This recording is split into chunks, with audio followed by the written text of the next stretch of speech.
Will AI take your job? No. What do you do for work? I'm a PR consultant. Do you mostly work behind a computer? I do. Do you think your job can be automated to something that is trained on exactly the data you have on your job? No, because my specialty is working with people, and actually, I do a lot of writing that is supposed to be, um, you know, sensible to the kind of client or the kind of work I'm doing. So while the AI could possibly generate a bunch of text, it won't be specific to that. The nuances won't be there. So that's a common misconception. Actually, the AI can be trained exactly the nuance you want it to be trained in with its exact specific data sets you want it to be trained on. Mm-hmm. So it could be a specialist in your field. For example, we have Doctor AIs that came out last week, which is the same level as an A student doctor in medical school. Sure, but that would be way too expensive. Having AI... It's completely free. Oh, the ignorance. The ignorance is amazing. It's amazing. Hello, my friends, and welcome. Welcome back to another session with the older man. Today, my friends, we're going to start looking deeper, much deeper into the impact the AI technology is currently having on economies. All right. You know, this is like a slow burn. There are so many people in this world who literally will sit on the sidelines and let things happen to them. And then when shit happens, they cry foul. And then there are those people who see the imminent problem coming. They don't know the total damage that is going to occur, but they know something is going to happen. And then they jump quickly to either work with it or get out of the way of the problem. And those are the ones that make a shitload of money. Then you just have the set that's in absolute and total denial. I'm in that camp where I can see shit about to change significantly, and I'm gonna make sure that I try to make as much money.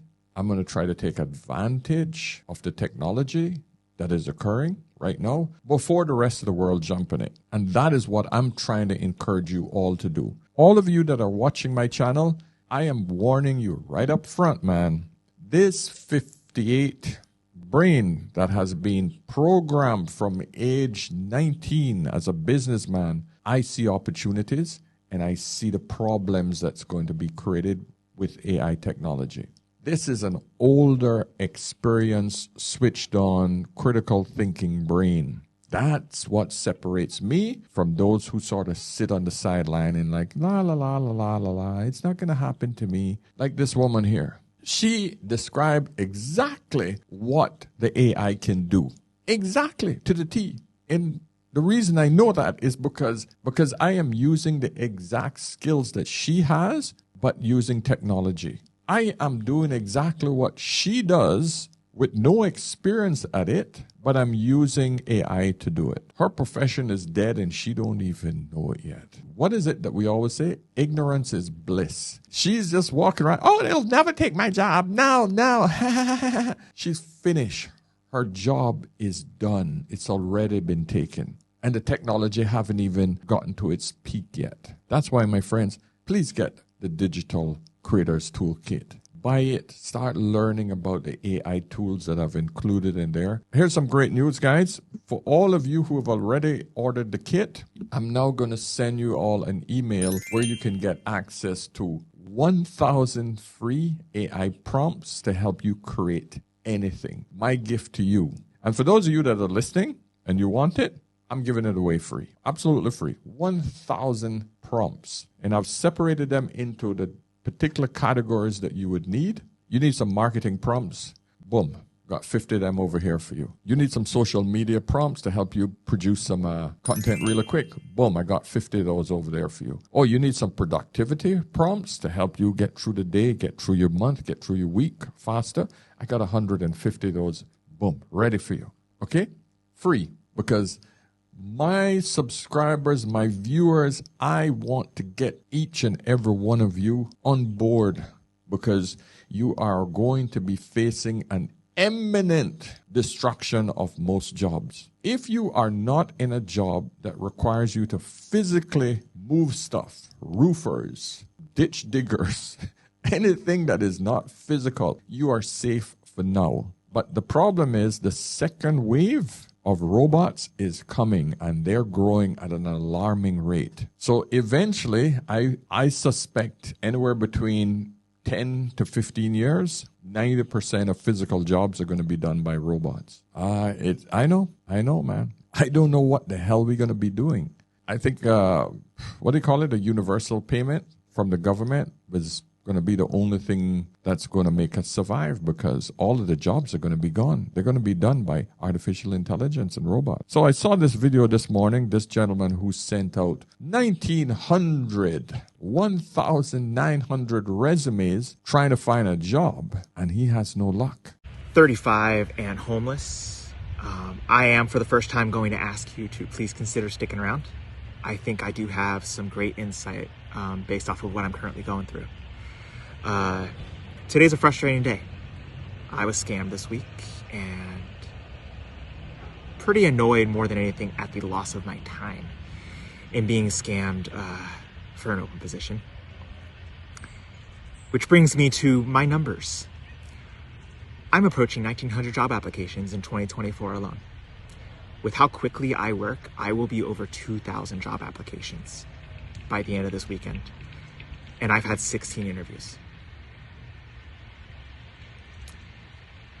Yeah, it's really frustrating.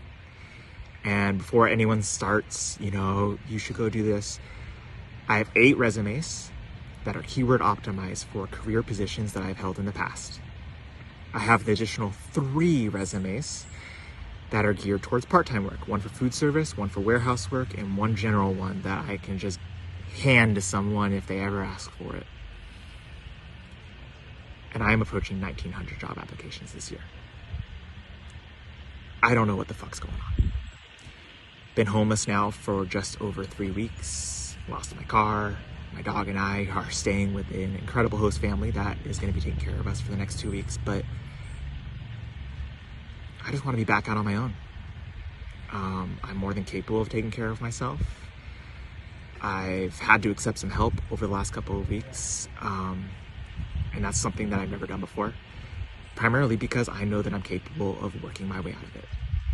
And during the day, I work on my practice, but without funds to even feed myself, I can't really afford to market myself either. So I kind of just gotta hope I run into someone at the park or at a community event, because I can't afford to go to networking dinners right now.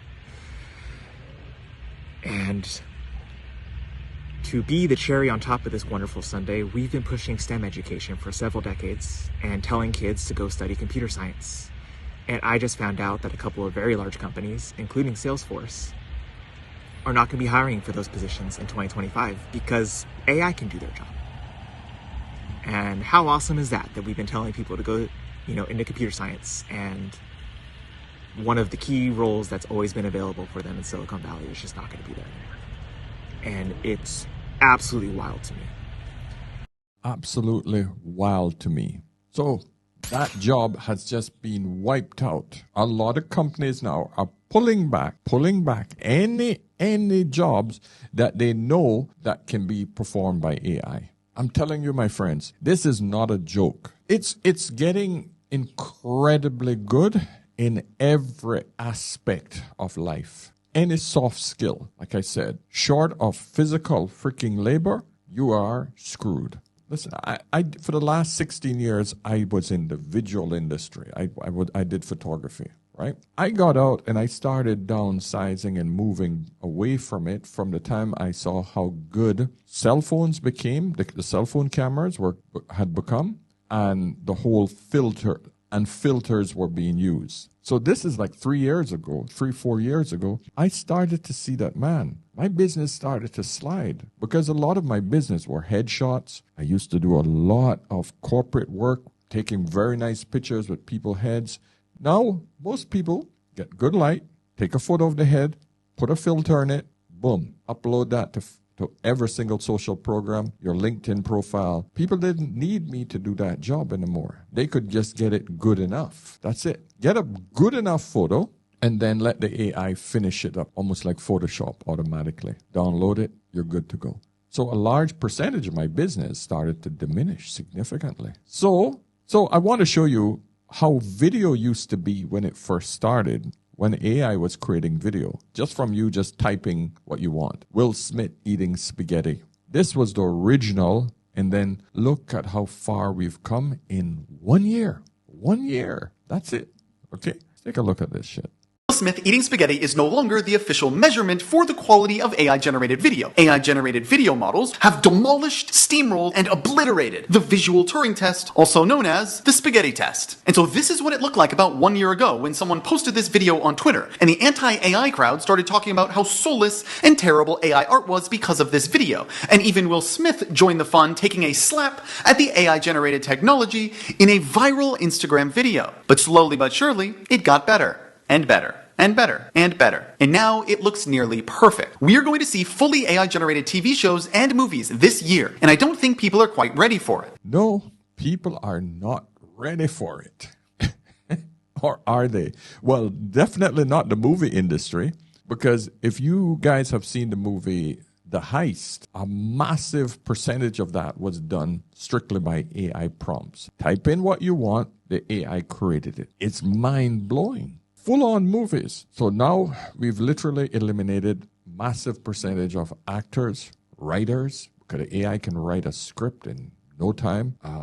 Photographers, videographers, machines, even cameras that create videos done out. They don't need them anymore. So all of those businesses are just going to go out, just disappear. They don't need any of those big cameras to create movies anymore. They just got to type in what you want. The AI created. That's it. Done. Oh, you're a doctor? You're a brain surgeon. Oh, okay. AI got you. In this video, ChatGPT was able to recognize 4 different clinical scenarios based on the scans that I gave it. By using my phone camera, it was able to recognize all of these pathologies correctly. Watch what happens. Can you see the screen okay? Yes, I can see it.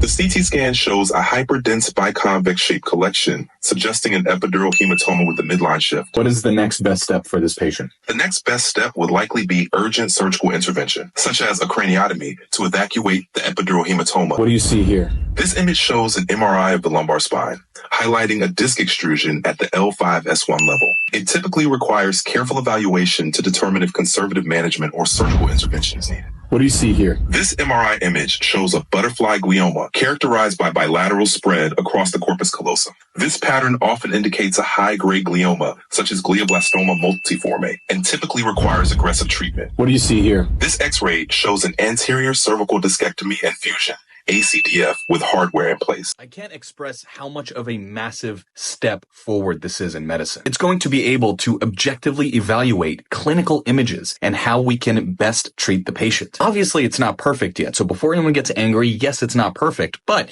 this is a huge step forward. Think about it. What that just did was mind-blowing just by using the bloody iPhone, okay? Or any phone. It was an iPhone. I want you to understand this. This is going to be the worst it's going to get. From this day forward, you're going to only see massive improvements. So if you look at the example of how well or how fast the video industry has progressed with AI, think about just fast forward 1 year from now and think about what this is going to do to the medical field. I had a video a while back, and I told you I had introduced my urologist to ChatGPT, and he was blown away because he just wasn't aware. He hasn't woken up yet. But this is where we're at. Now, guys, here's the thing about having a program like this one, where I discuss issues and how I see the world and how I see things changing. You're going to get people who push back. Now, just before I came on air and before I get into the other video, I read a comment, and I'm going to read it to you because it shows me once again how people think. And I'm trying to get you guys not to think like this guy. You do not try to go hard line either in one direction or the next. I see something blatant and clear about where AI is going because I see very, very, very distinct evidence that it's not going to look good for a lot of professions. It's very, very obvious. Any blind man can see it. When something is not as clear, I will say be cautious, but hey, this is what I see. And if I don't see anything, I'll say, yeah, you know what? I don't see anything, so I don't believe it. I don't subscribe to it. In other words, I do not fall into a particular camp unless I have very clear evidence. But even with all of the evidence, I still have to reserve a certain amount of skepticism in every single thing I talk about. And here's the reason why you should do this, because just listen to this guy's comment, right? The Local Standard, he wrote, this was 3 hours ago I got this message. With all due respect, you've completely betrayed everything you said you aren't. Like identifying as a so-called red pill, catering to MGTOW, but married. Number one, I always tell you guys, I didn't know shit about anything called red pill, but I was applying a lot of the principles of what you guys call red pill. Okay? Number two, I don't understand what he mean by married but still MGTOW. Okay? Men going their own way basically means that they don't see any other choices. But men going their own way doesn't mean that he not going to get married. He just not going to get married to Western women. Going your own way basically means that you're not conforming to what the blue pill prescribed for you. You're not going to keep pursuing Western women getting screwed over. But that doesn't mean you're going to go total black pill, which is basically remove yourself from society. So all I'm trying to get you guys to understand is open your mind, keep everything fluid. All women are not the same. You're going to find women that actually have sort of that same traditional red pill way of looking at life, like my wife. She understands the principles of working with a man. She understands the principles of, hey, marriages aren't easy, but that don't mean that you abandon it, because nothing in life is easy. There are women out there like that. So just because I am not so hard-line black pill, this guy is telling me that I'm a contradiction. All right, and he goes on to say, and most importantly, increasingly being very political about being political. You made too many claims about politics and not being neutral or fair, but regurgitating YouTube supremacist, Western nationalistic, conservative, hyper pro-Western propaganda and narratives. But of course, majority of your audience are Western, dissatisfied grown men.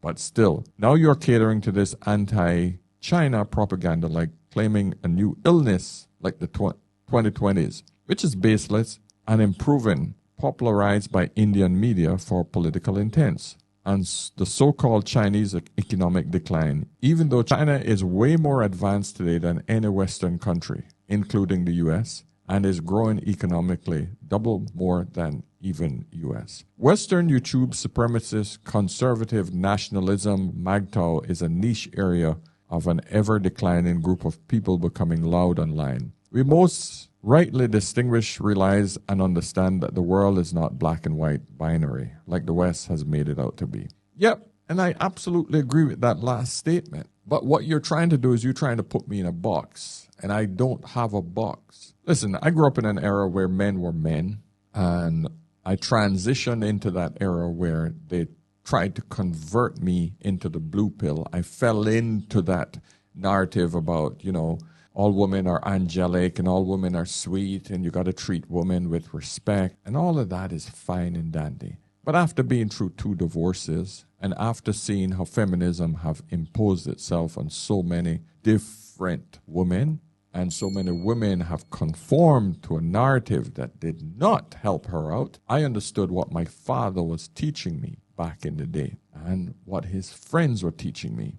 And it was never called red pill. It was just understanding female nature. You got to understand them women ain't a boss. Them wicked. So I am bringing you guys the same knowledge I got. The reality of life, my friend, is I try to follow the common sense narrative, period. We are constantly bombarded with news and information from every single direction. We don't know what is right, what's wrong. We are only all slaves to a particular narrative. Even if you were in China and you saw something happening, you're only subjected to one piece of information in one area. Either you witnessed it, but you don't know the big picture, but you don't know whether that event was triggered by some outside source or whether it was triggered by your government.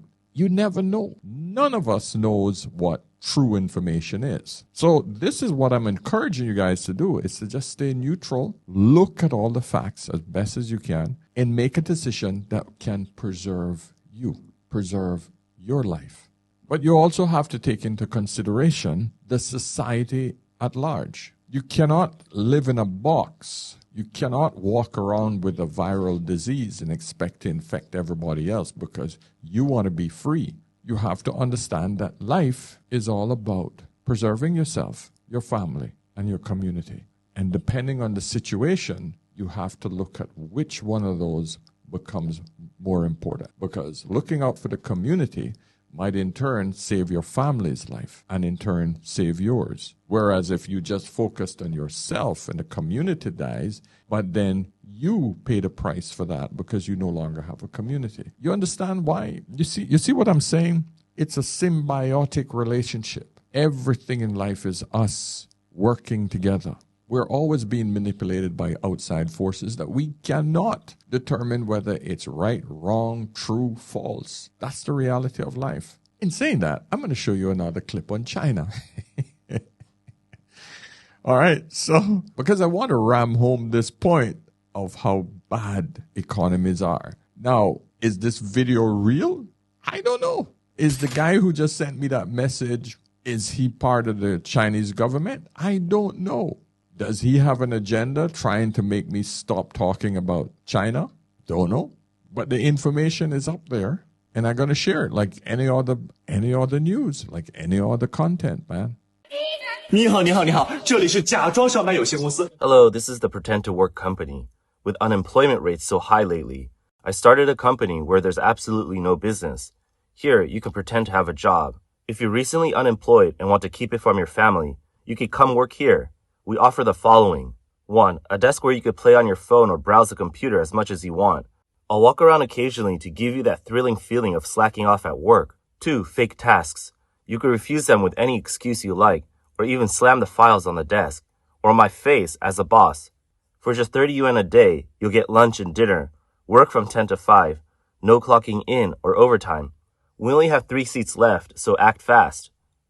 On December 27th, a job ad for this Pretend to Work company went viral on Chinese social media. The video showed an office setup that looked just like a real workplace, complete with desks, chairs, and computers. At first, many thought it was a joke poking fun at China's rising unemployment rate. But a quick check on recruitment platforms like Boss Zhipin revealed that these paid-to-work companies actually exist. One such company, located in Yintai City in Shushan District, Anhui Province, is hiring managers to operate its Pretend to Work company. The idea of pretend to work didn't originate as dark humor from the unemployed, but rather from Chinese experts looking for solutions to unemployment. According to Baidu, China's Wikipedia, an expert is defined as someone highly skilled or knowledgeable in a particular field. However, these so-called experts seem increasingly detached from reality, offering absurd theories and advice that leave ordinary people shaking their heads. For instance, one expert suggested on social media a win-win solution to unemployment. Let college students pay to work while companies provide training. This way, employees gain valuable experience, and businesses get the cash flow they need to survive. The idea of workers paying to work and support business owners may sound ridiculous, but it's a concept only China's sycophantic experts could propose. Pay the employer to work there so that the business can survive. Think about that. Not pay to work, not pay for my energy and expenditure on my life. That's insane. That's insane. Now, the whole pretend to work thing is actually pretty cool because it would make for some very good content. But I can't see the relevance. But I guess it's all about image. Basically just showing people that you have a job when you don't have a job, you know? Oh, man. Hey, it's different. Looking back over the past few years, as China's economy has worsened and unemployment has surged, many people have turned to alternatives like pretend-to-work companies, pay-to-work schemes, and pay-to-job-seek markets to cope with their situation. From December 30th to 31st, China's Ministry of Human Resources and Social Security held a meeting. claiming that overall employment remained stable over the past year. The ministry also emphasized the need to prevent widespread unemployment, regional job losses, and labor disputes. In response, some online commentators said, if the central government is discussing it, unemployment must be very serious. Now all they can do is numb themselves and avoid facing reality. On December 18th, China's National Bureau of Statistics released unemployment data for November. The unemployment rate for urban workers aged 16 to 24, excluding students, was reported at 16.1%, down 1% from the previous month. For those aged 25 to 29, the rate was 6.7%, down 0.1%. For workers aged 30 to 59, the rate remained at 3.8%. The official unemployment data released by the Chinese government starkly contrasts with the country's actual employment environment, raising widespread skepticism. Over the years, China's economy has continued to decline under the policies of the Chinese Communist Party, leading to rising unemployment. However, the CCP continues to fabricate misleading statistics to mask the situation. China is a much more computerized and technological society than America. If this gentleman here is sending out 1,900 resumes and can't get a job in a country that has significantly less people than China, but China has over 1 billion people with more technology, we have to actually look at it from a critical perspective. It can't be any better. It cannot. Just saying. Just saying. So, my friends, listen, I don't want to make this one too long. I am warning you once again. Get it together. Be very conscious that there's going to be a massive shift in the economy. Prepare yourselves, please. I mean, what's the worst that can happen if you just start tightening your belts right now? Don't do any excessive spending. Sell anything that you're not using. Anything that is just hanging around, just get rid of it right now. Turn it into cash, invest it, put it away. Prepare yourselves, because in the next 2 to 5 years, we're going to see a massive, massive decline in employment and income. Please prepare yourselves. That's just my opinion, all right? That's just based on me critically thinking. Whether you want to take that advice or not, it's totally up to you. But all I say is, what do you have to lose? Nothing. Nothing at all, my friends. Okay? So, my friends, thanks so much for staying to the end. Hey, I don't like to bring the doom and gloom stuff, but I'm telling you, man, it's what I see. I've been through too many economic downturns, and I see another one that's imminent. I know you guys are positive about Trump, fine, but what Trump has not experienced in his lifetime, no government has experienced in their lifetime, is AI. And I don't know how he's going to beat it. I do not know how he's going to get around it. If you have any ideas, by all means, let me know. Okay? So, my friends, subscribe, book a session if you would like to have a chat with me. Buy my digital course so you can start to produce some digital residual income and passive income for your future. Okay? So, until next time, tomorrow, remember, whenever in doubt, always ask an older man. I'll see you in the next one. Cheers.